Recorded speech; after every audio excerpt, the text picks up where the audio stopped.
Alrighty, so this weekend we got new injectors in. They're just standard 5.4 liter 2 valve fuel injectors. Bought a set of 8, $80.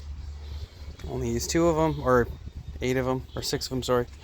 Uh, yeah, and that seemed to settle down the idle a little bit.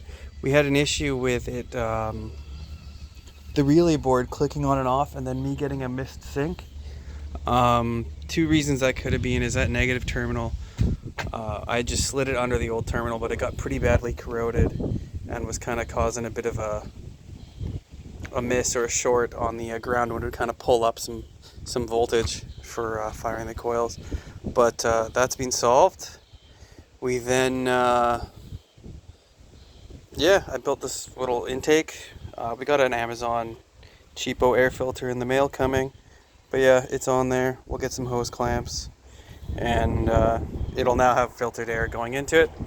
So that'll be nice. Had to replace the rad cap because, strangely enough, it didn't hold any pressure whatsoever.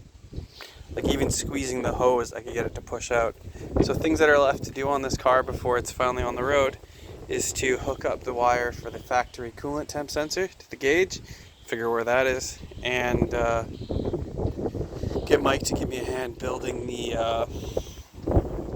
tack adapter, and then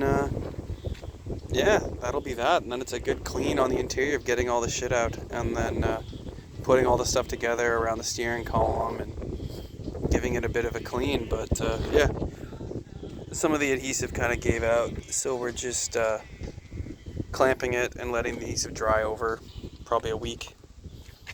But because I'm not too keen to be driving this right now because I'm on call. So I'll be driving a cab over truck for the next week. So yeah. Other things that are happening is I got a catch can coming because the price of an Amazon catch can is the same as a local just PZV vent filter, those little foamy ones. But that's even going to cause me issues probably with it just kind of puking a little bit of crankcase oil. So we might as well put it into a can, and I mean it's got a nice port right there that's pre-throttle body, so I can even hook it up to that and it will suck the engine vapors into the engine there, and be that. But other than that, we do have to finalize the wiring for the idle temp or idle control valve because it's not hooked up, but honestly it doesn't seem to really need it. After one quick rev, it's honestly at the right idle, and when it heats up, it doesn't seem to go too high.